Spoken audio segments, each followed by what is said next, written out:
People always thank me for what I do. They shake my hand, pat my back, call me a hero. I guess it's funny in a way, how easy it is to be celebrated for something nobody really understands. I'm not sure they'd be so grateful if they knew how much I enjoy the search, or how much I look forward to every new missing person alert. I started volunteering with the city's search and rescue group 3 years ago. At first, I just wanted to help, or at least that's what I told myself. But the truth is, I've always been drawn to the idea of vanishing. The way a person can just slip out of their life, leaving behind a room full of clothes, a phone buzzing with unanswered messages, a family that can't stop asking why. There's a kind of beauty in it, don't you think? The clean break, the silence that follows. Most of the other volunteers are good people. They care in that clumsy, desperate way. They cry when we find someone too late. They light candles, post flyers, hug each other in the parking lot. I watch them sometimes, and I wonder if they realize how much they need the tragedy, how much they crave the feeling of being useful, of being the one who brings someone home. I suppose I'm not so different. I just have a better sense of direction. I keep a notebook, not the official kind, with maps and checklists and radio codes. Mine is private. I write down the names of the missing, the places they were last seen, the weather that day, the way their families looked at me when I promised we'd do everything we could. I write down the things nobody else notices, the way a certain alley smells after rain, the sound of gravel under my boots, the flicker of a streetlight that never gets fixed. I like to think of it as a kind of art. Every disappearance is a new canvas. Sometimes I find them. Sometimes I don't. People say I have a gift for it, that I can sense where someone's gone. I let them believe that. It's easier than explaining the truth, that I pay attention, that I know the city better than anyone, that I can see the patterns nobody else sees, that I know what it feels like to want to disappear. There was a girl last spring. She wore a red jacket, always walked home alone from the bus stop. I noticed her before anyone else did. She had that look, the one that says, "I don't belong here." I watched her for weeks, just to be sure. When she vanished, I was the first to volunteer for the search. I led the team right to the place where her phone was found, tucked under a bench by the river. Everyone said it was a miracle, that I must have some kind of sixth sense. I smiled and nodded and let them believe it. I never told them about the night before when I saw her standing at the edge of the water, staring into the dark. I never told them about the conversation we had, or the way she smiled when I told her she could go anywhere she wanted, if she was brave enough. I never told them how easy it is to help someone disappear if you know what to say. People think the world is full of monsters, hiding in the shadows, waiting to snatch you off the street. They don't realize how ordinary it all is, how simple. Most people who go missing just want to be gone. The rest, well, sometimes they just need a little push. I'm careful, always. I never leave a trace. I never get too close. I'm just another face in the crowd, another pair of hands holding a flashlight, another voice on the radio. Nobody suspects the one who's always there to help. But lately things have changed. There's a new volunteer on the team. He asks too many questions, stays late after the searches, watches me when he thinks I'm not looking. I found a note in my locker last week. Just a single word written in red ink. Why? I suppose it was bound to happen eventually. You can only play the hero for so long before someone starts to wonder what you're really doing out there in the dark. But I'm not worried.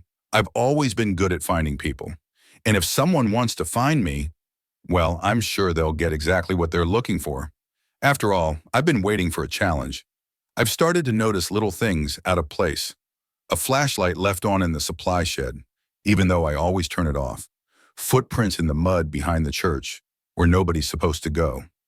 The new guy, I think his name is Mark, or maybe Matt. He's always just a few steps behind me, always asking if I need help, always smiling that too wide smile. I wonder if he knows what he's looking for, or if he's just hoping to catch a glimpse of something he can't explain. The others don't notice. They're too busy with their maps and their walkie-talkies, their endless coffee and nervous laughter. They trust me. They always have.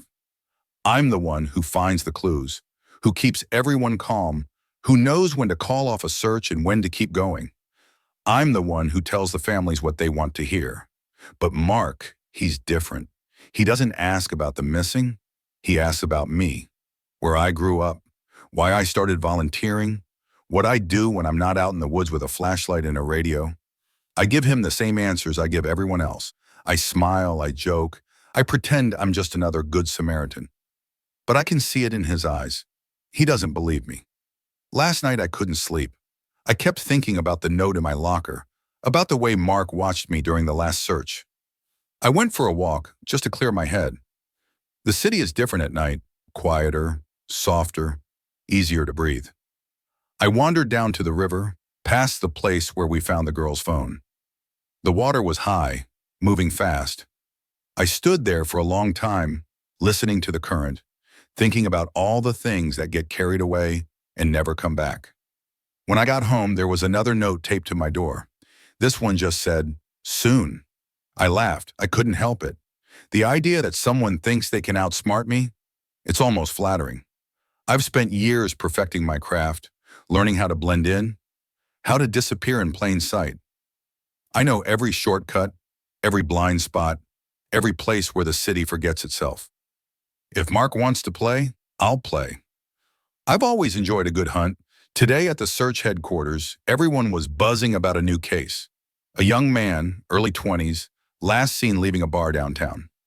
His friends said he was acting strange, talking about starting over, about leaving everything behind. I listened to their stories, nodded in all the right places, made notes in my private notebook. Mark watched me the whole time, his eyes never leaving my face. After the meeting, he cornered me in the hallway. "You always seem to know where to look," he said. "How do you do it?" I smiled. "You just have to pay attention," I told him. "Most people don't." He didn't smile back. I wonder how long it will take him to realize that he's not the first to ask. That curiosity is a dangerous thing, especially in a city like this. People go missing all the time. Sometimes they want to, sometimes they don't. Either way, I always find them, or what's left of them. Tonight I'll go out again. I'll walk the streets, listen to the city breathing, watch the shadows move. Maybe I'll see Mark following at a distance, thinking he's clever. Maybe I'll let him get close, just to see what he'll do. Maybe I'll leave a note of my own. After all, everyone needs a purpose. Some people search, some people disappear, and some of us, well, we make sure the story never really ends. I wonder which one Mark will be. I think Mark is getting bolder. Yesterday, I caught him standing outside my apartment building, pretending to check his phone. He didn't see me watching from the window, or maybe he did, and that's the point. Maybe he wants me to know he's there. I have to admit, it's almost exciting. The way the game has shifted, the way the hunter and the hunted keep trading places. At tonight's meeting, Mark volunteered to lead the next search. The others seemed relieved. They're tired, worn down by too many sleepless nights and empty fields. I watched him organize the maps, hand out radios, give instructions with that same calm voice I used to use. He's learning quickly.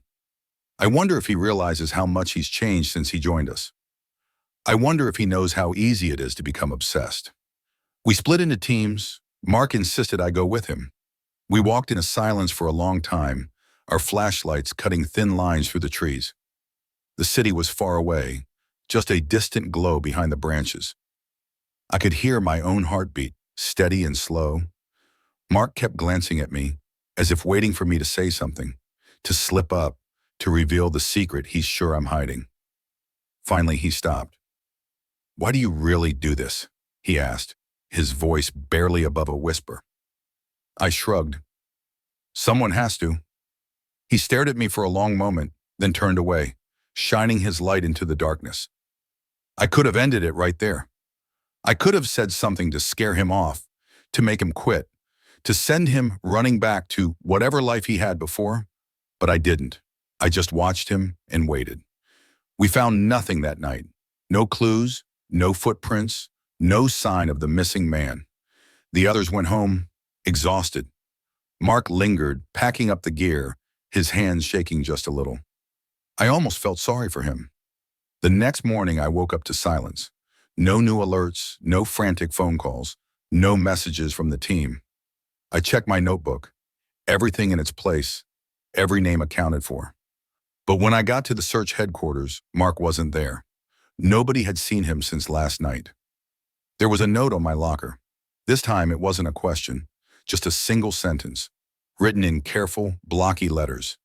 You're not the only one who knows how to disappear. I stood there for a long time, reading those words over and over. I felt something I hadn't felt in years. Not fear exactly, but a kind of emptiness. A hollow space where certainty used to be. For the first time, I wondered if I'd underestimated him, if maybe, just maybe, I'd finally met someone who understood the game as well as I did. The team will search for Mark, of course.